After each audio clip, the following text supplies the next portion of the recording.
Bonjour à tous, on continue notre étude, on est dans le 3e chapitre de la Megillat Esther. Et suite à l'étude des 2 premiers chapitres, vous devez commencer à percevoir le degré de finesse et de profondeur qui se trouve dans chaque mot de la Megillah, bien qu'on ne soit ici qu'en train d'effleurer la surface. Comme le dit le Gaon de Vilna, nous pouvons donc apprécier la halakha qui nous dit que celui qui n'a pas entendu même un seul mot de la Megillah n'est pas quitte. Certains poskim disent même que celui qui a raté une lettre n'est pas quitte. Chaque mot, chaque lettre étant rempli de signification. On commence ce 3e chapitre et dans le premier verset on nous dit Achar advarim haele Gidal HaMelech Achashverosh et Haman ben Hamedata Agagi veinatseu veyasem et kiso me'al kol hasarim asher ito. On nous dit qu'après ces événements, le roi Achashverosh a élevé Haman, qui est le fils de Hamedata, qui descend de Agag. C'est donc un descendant direct d'Amalek. Et donc il a été appelé à la plus haute dignité et on lui a attribué un siège qui était au-dessus de tous les seigneurs attachés à Achashverosh. On nous dit donc Achar advarima ele. Longtemps après, il y a du temps qui est passé entre le moment où Achashverosh a été sauvé de l'attentat de Bitan et Teresh et le début de notre 3e chapitre. Achashverosh avait oublié entre-temps les détails de son sauvetage. On voit ici un côté de son côté tipesh, car il a une mémoire à très court terme. Il se souvient uniquement qu'Esther l'a sauvé, oubliant Mordechai, et il veut récompenser et honorer celui qui lui a amené Esther. Qui est cette personne dans son esprit?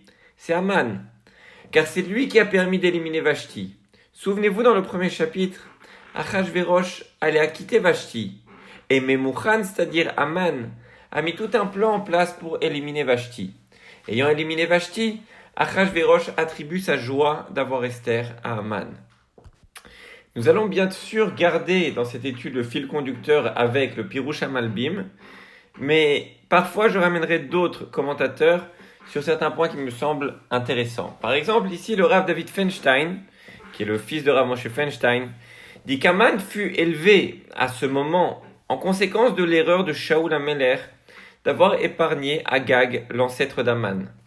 C'était donc Mordechai et Esther qui sont les descendants du roi Shaoul, qui devaient réparer et faire tomber Haman.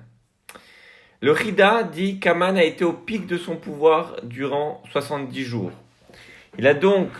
Ses décrets ont donc une influence sur Am Israël pendant 70 jours. Il a envoyé ses lettres d'exterminer les Juifs le 13 Nissan. 70 jours plus tard, le 23 Sivan, Mordechai enverra ses lettres pour que les Juifs se défendent. Et la preuve à ça, c'est qu'il y a 70 versets entre notre premier verset du chapitre et le verset où Haman est pendu dans le chapitre 7, verset 10. On continue, Pasuk Bet.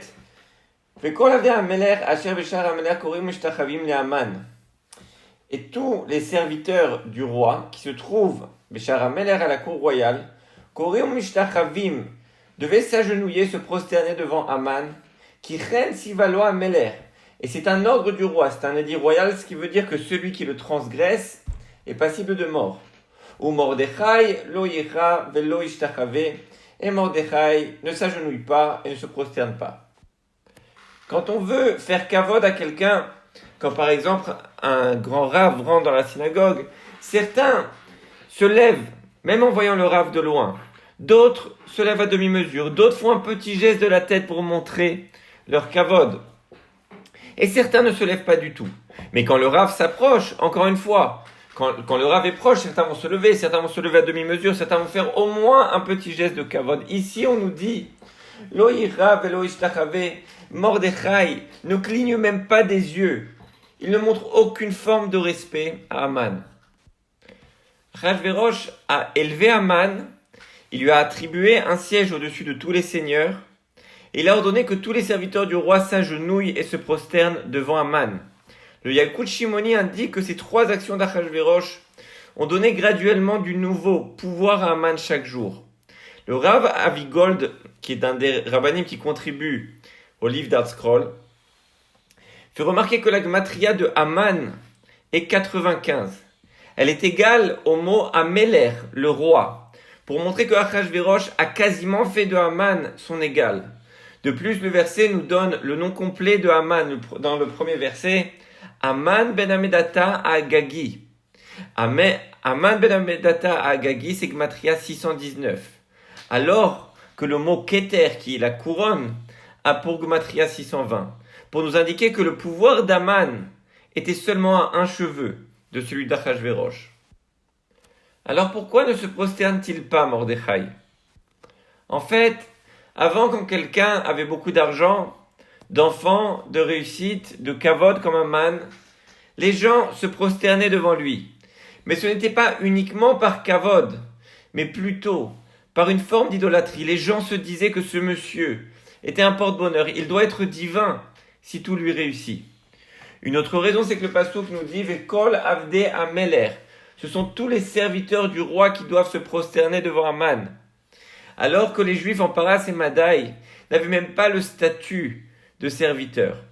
Et donc, Mordechai considère que le décret ne le concerne même pas. Le Shlach HaKadosh dit que le refus de Mordechai de se prosterner devant Haman a servi de tikkun, de réparation pour les Juifs, pour s'être prosterné devant la statue de Nebuchadnezzar. Et Esther, qui ne mangeait que des graines pour éviter de manger pas cachère dans le palais d'Achashverosh, a fait le tikkun, la réparation pour les Juifs qui s'étaient réjouis et attablés durant le repas d'Achashverosh. On nous dit Pasuk Gimel, Ve'omeru avdei hamelech asher beshar hamelech le Mordechai madua ata over et mitzvat hamelech. Les serviteurs du roi lui rappellent qu'il est en train de transgresser une mitzvat hamelech, un décret royal, ce qui est passible de mort. Pasuk Dalet, Vaï be'omram ke'omram elav yom vayom. Et voici que les serviteurs du roi viennent le voir tous les jours et lui rappellent qu'il est en danger de mort s'il continue à ne pas se prosterner. Velo shama alehem, et Mordechai ne les écoute pas. Ve'agidu le'aman lirot yamdu divrei Mordechai ki yigid lahem asher hu Yehudi. Les serviteurs d'Aman vont le voir et lui disent « Regarde Aman, le fait que ce juif ne se prosterne pas de loin est peut-être logique, car il nous a dit qu'il est Yehudi, qu'il est juif, et donc tu représentes, grâce à tout ce que tu as, tes enfants, ta richesse, ton kavod, une forme d'idolâtrie, et donc il ne peut pas se prosterner quand tu viens de loin. Alors l'irot, fais-toi voir, rapproche-toi de lui, car si quand tu es proche de lui, il ne se prosterne pas, ça ne peut plus être une question de religion. Ici, ça voudra dire qu'il a quelque chose contre toi, car les Juifs doivent montrer du kavod au Premier ministre et au roi. Et donc, fais-toi voir et nous verrons si il a quelque chose de personnel contre toi, s'il ne se prosterne pas quand tu es proche de lui, ou si simplement c'est par peur de Avodah Zara, car il est Yehudi et il nous l'a dit, et c'est pour cela qu'il ne se prosterne pas quand tu es loin. Pasuk He. Vayar Haman ki en Mordechai koreo mishtachave. Et qu'est-ce que voit Haman? Il se fait voir, il se met proche, et il voit que Mordechai ni ne s'agenouille, ni se prosterne, il ne cligne même pas des yeux. Koreo mishtachave lo. Veimale Haman chema. Et là, Haman se retrouve rempli de colère. Ce mot chema, on l'avait déjà vu dans le premier chapitre. Chema, c'est une colère qui est intérieure. Il y a la colère extérieure qui se dégage et souvent qui s'arrête assez vite. Par contre, ce chema, cette colère intérieure, c'est une colère qui brûle. Cette colère qui commence à brûler en Haman, c'est quoi? C'est la colère de l'antisémitisme. Pasuk Vav. Vaïbez be'enav lishloar yad be'Mordechai levado ki yigidu lo et am Mordechai. Mais Haman jugea indigne de lui de s'en prendre seulement à Mordechai, car on lui avait fait savoir de quelle nation venait Mordechai. Et donc, Veivakesh Haman le'ashmid et kol haYehudim asher bekol malchut Achashverosh am Mordechai. Et Haman va donc décider d'anéantir tous les Juifs qui se trouvent dans le royaume d'Achashverosh, la nation entière de Mordechai. Ce verset nous montre qu'il existe certainement peu de choses qui sont plus une perte de temps et une erreur que d'essayer d'analyser des causes et des conséquences rationnelles à l'antisémitisme. On voit bien qu'il n'y a aucun rapport entre la cause et la conséquence. La cause, Aman a un problème avec un juif. Conséquence, il décide d'exterminer tout un peuple, femmes, enfants, vieillards, en un jour. Les causes ne sont pas rationnelles. Les seules causes à comprendre sont les causes données par la Torah et nos sages. Si on veut trouver la vraie cause, il suffit de regarder la Megillah, 2 versets plus loin dans le verset 8. La cause est écrite noir sur blanc. Yeshno am echad mefuzar ou meforad. Le peuple juif est dispersé. Il n'est pas uni. Vous me direz que ce n'est pas la cause de ce décret, car au début du 4e chapitre, Rashi écrit clairement que la cause du décret est le fait que les Juifs ont assisté au repas d'Achashverosh et qu'ils se sont prosternés devant la statue de Nebuchadnezzar. C'est vrai, mais il y a un principe, c'est qu'un décret ne peut s'abattre sur Am Israël qu'à condition que le peuple soit désuni. Même si le décret est scellé, il ne peut pas s'abattre sur un peuple juif uni. Pasuk 7, Chodesh Harishon ou Chodesh Nissan, donc durant le premier mois qui est le mois de Nissan, Bishnachtem Esre la Melech Achashverosh, durant la 12e année du règne d'Achashverosh, Ipil pour ou Agora Lifne Aman, Miyom Leyom Mechodesh et Chodesh, Shnem Asar ou Chodesh Adar. À partir de ce moment, quasiment toute l'histoire de Purim se passe sur 3 jours. Nous sommes le 13 Nissan, comme nous le verrons dans le 12e Pasuk. Nous sommes le 13 Nissan de la 12e année du règne d'Achashverosh. Ça faisait déjà 9 ans que Mordechai avait interdit aux Juifs d'aller au Mishté d'Achashverosh. Les Juifs lui avaient dit qu'il fallait s'attirer les bonnes grâces du roi et qu'au contraire, il fallait y aller. Ils y sont allés et tout s'est bien passé pour eux. Nous sommes 9 ans après ce Mishté et les gens se moquaient de Mordechai, qui avait annoncé de mauvaises nouvelles si les Juifs assistaient à ce festin d'Achashverosh, mais ils avaient été et rien ne s'était passé. Aman est un amateur de sorcellerie et de Avodah Zara, et il souhaite savoir quel est le jour propice pour massacrer les Juifs. Et on va faire 2 tirages au sort devant lui. Il pile pour ou agoral. Il y aura 2 pour, c'est pour ça que la fête s'appelle Purim. Il va d'abord tirer miyom leyom. Donc, il va d'abord tirer au sort les jours, puis ensuite, on met chodesh les chodesh, et ensuite, il tirera les mois. On est le 13 Nissan, et la journée étant déjà entamée, ça ne peut pas être ce jour, car il a besoin d'une journée pleine pour tuer les Juifs. Le premier jour disponible est donc le 14 Nissan.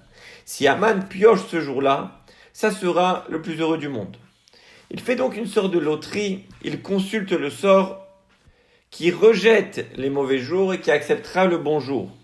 Donc c'est comme si par exemple, il a une boîte avec des chiffres et une pièce à côté. Si jamais ça tombe sur pile, il va tirer un numéro. Si ça tombe sur pile, ça veut dire que ce jour-là est accepté. Par contre, si ça tombe sur face, ce jour sera rejeté. Donc Aman commence à tirer les jours. Il commence avec le 14, car il veut le 14 Nissan. Le 14 est rejeté. Il essaye le 15, c'est rejeté. Le 16, c'est rejeté. Le 17, le 18, le 19, le 20, le 28, le 29. Ensuite, il est obligé de refaire le tour. Il passe au premier.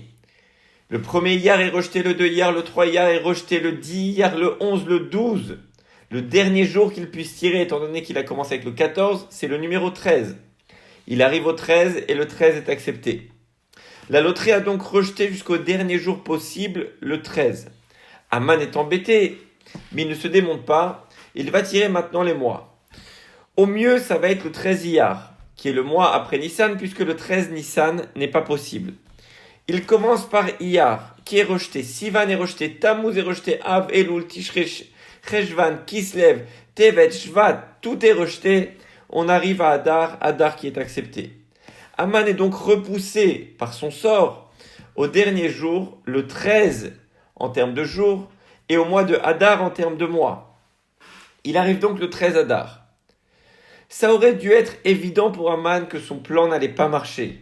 Il aurait dû voir qu'Hachem était en train de donner le maximum de temps aux Juifs pour se préparer, prier et faire tchouva. 13 Adar, c'était le dernier jour du dernier mois. Mais comme on le verra plus tard, pour Aman, tout est bémicré, tout est par hasard. Tu peux lui montrer tous les signes et les preuves qu'Hachem est le créateur de ce monde.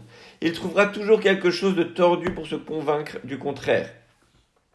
il tombe sur le 13 Adar, qui est le dernier jour et dernier mois, et au lieu de réaliser que son plan va mal finir, il se réjouit en se disant que le 13 Adar est une date lointaine, mais qu'en Adar, Moshe Rabbeinu est mort. Donc c'est un mois qui est propice pour faire du mal à Israël. Mais il ne savait pas que Adar c'est aussi quand Moshe est né. Pasuk Chet, ויאמר המן למלך אחשוורוש ישנו עם אחד מפוזר ומפורד בין העמים בכל מדינות מלכותך. Les versets qui vont suivre nous parlent d'Aman qui présente son plan d'anéantissement à Achashverosh. Et le Malbim nous dit que ce n'est pas facile à vendre à Achashverosh. Tuer tout un peuple sans justification, et dans chaque province, ça pourrait créer une très mauvaise presse pour le roi. Et pas n'importe quel peuple. Massacrer le peuple juif qui en général est la population la plus active du pays, qui contribue à la science, l'art et l'économie, ne serait pas bon pour le roi. Donc Aman va dire qu'il y a un peuple dispersé, donc Yeshno Am Echad. Il ne parle pas du peuple juif. Il dit qu'il y a un peuple, une sorte de peuple obscur, Mefouzar ou Meforad. Mefouzar, ça veut dire qu'il est dispersé dans le pays, et Mefourad qui est dispersé au sein de toutes les provinces. Ils sont partout. Aman, en bon ancêtre et modèle des antisémites de l'histoire, va présenter le peuple juif comme un peuple qui est partout. Aujourd'hui encore, les antisémites pensent que nous sommes des centaines de millions et certains même des milliards, alors qu'on est à peine 0,20% de la population mondiale. Donc il va dire qu'il y a un peuple obscur, dispersé, dur à contrôler, et leur religion est totalement différente des autres. Vedateem shenot mikol am. Vedateem meler enam osim vela meler en chove la nicham. Aman dit à Achashverosh qu'effectivement ce peuple a une religion totalement différente des autres. Achashverosh est roi du monde, et donc il sait que dans son royaume il y a des religions différentes, des traditions différentes. Il est le roi du monde. Mais il dit, ce peuple-là, sa religion, elle est vraiment différente des autres. Les autres, il y a des traditions, des religions différentes, mais tu peux trouver des points communs. Ce peuple-là, toutes ses règles, elles sont vraiment bizarres, elles sont totalement différentes du monde entier. Et donc, il n'y a pas d'intérêt pour toi de les garder ainsi. Il faut les assimiler. Il ne va bien sûr pas parler tout de suite, on va le voir dans le verset qui suit, il ne va bien sûr pas du tout parler maintenant de massacrer ce peuple. Mais comme on va le voir dans le verset qui suit, il va dire à Achashverosh, Imal Amelech Tov, Yikatev le Abedam. Aman dit à Achashverosh, si c'est bon pour lui, il va lui présenter comme ça, j'ai une bonne chose pour toi. Tu vas faire un décret royal, Yikatev le Abedam. Les Abedam, ça veut dire, il faut les perdre, il faut casser cet esprit rebelle, les Abedam. Casser leur religion, casser leurs habitudes. Faire des séminaires pour qu'ils se conforment et qu'ils s'assimilent. Aman présente ça dans le meilleur intérêt du roi et Achashverosh n'a aucune idée qu'il s'agit des Juifs et qu'il s'agit d'une extermination. Il a juste dit les Abedam, il n'a pas dit les Hashmid comme il avait dit plus tôt. Dans le verset He, il avait dit Veivakesh Aman les Hashmid et kol haYehudim. Il avait pensé qu'il fallait exterminer tous les Juifs, mais il ne va pas vendre ça de cette façon à Achashverosh car il sait que Achashverosh refusera. Il va juste dire les Abedam, il faut un peu les casser, les assimiler. Et Aman veut s'assurer qu'Achashverosh ne refusera pas pour des raisons financières, étant donné qu'il faudra quand même des gens pour faire ces séminaires, cette assimilation dans le monde entier. Et Aman dit à Achashverosh que ceux qui s'occuperont de ce travail d'assimilation paieront eux-mêmes le coût de cette campagne mondiale, car c'est leur plaisir d'honorer le roi. Et Aman va sécuriser cette somme dans les trésors royaux pour s'assurer que le roi n'ait rien à débourser et qu'il ne trouve pas d'excuses pour refuser son plan. Aman est en train de dire qu'en fait ça fait tellement plaisir à lui et ses serviteurs de ramener de l'or dans le royaume pour l'honneur du roi que c'est les personnes qui feront ce travail qui paieront. Vous savez, c'est comme parfois quand il y a des rabbinim qui viennent, eh bien ils vont donner un cours et eux-mêmes vont même payer les pizzas pour les jeunes qui vont écouter le cours. Pourquoi? Vous dites, mais non, le Rav, il vient, il donne cours, et en plus, il paye les pizzas, oui. Pourquoi? Parce que pourquoi il fait ça? Pour l'honneur du roi. Mais l'air malchem elachim akadosh baruch hu. Eh bien là, également, et ça lui fait plaisir de faire ça, eh bien là, également, Aman dit, voilà, ceux qui vont faire ce travail, c'est tellement un honneur pour eux de pouvoir élever ton nom et de pouvoir assimiler ce peuple qui fait les troubles faits dans le royaume. Eh bien, c'est eux-mêmes qui financeront toute cette campagne. Et donc, le verset dit, Va seret alafim kikar kesef eshkol al yede oseh melacha. Et donc, il mettra 10 000 kikars d'argent, qui est une somme astronomique, al yede oseh melacha. Et qui est-ce qui paiera cette somme? C'est al yede oseh melacha, c'est ceux qui feront ce travail d'assimilation, les avi el ginze ameler, qui seront versés dans les trésors du roi. Donc toute cette somme sera sécurisée. Achashverosh, tu n'as rien à craindre, ce n'est que pour ton bien et ça ne te coûtera rien. Aman joue avec Achashverosh. Il l'a déjà trompé avec Bigtan et Teresh. Il parle d'un peuple sans citer les Juifs. Il parle de la Bédam alors que lui, il pense les Hashmid exterminés. Pasuk 10. Vayassar amelech et bato.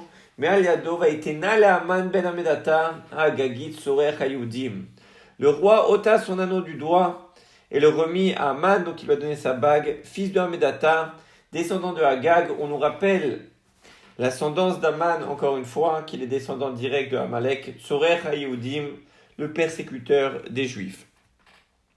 Si Achashverosh n'avait pas donné la bague, alors il aurait lu la lettre pour pouvoir la signer avant, et n'aurait jamais accepté de donner ordre de tuer tous les Juifs. Le Talmud dans Megillah, page 14, Amoud Aleph, écrit que le retrait de cette bague, le retrait de la bague d'Achashverosh pour la donner à Aman, est plus fort, plus efficace que 40 prophètes et 7 prophétesses. Aucun d'eux n'aurait pu encourager les Juifs à faire tchouva comme cet acte. Malheureusement, les Juifs ne faisant tchouva en masse que quand leur survie est en danger. Pasuk 11, Vayomer Amelech le Aman akesef natunlar ve'am la'asot bo katov be'enecha. Et le roi dit à Aman, mais pas du tout. Tu ne vas pas payer, vous n'allez pas payer pour cette campagne. J'abandonne bien sûr cet argent, c'est moi qui paierai. Et cette nation, tu feras ce que bon te semblera. Katov be'enecha. Pour Achashverosh, Aman, ce n'est que du tov. Aman, il a débarrassé de Vashti. Il a sauvé de Bigtan Veteresh, il lui a amené Esther, et là maintenant il vient avec ce plan pour pouvoir protéger l'honneur du roi. Il ne voit que du bien chez Aman.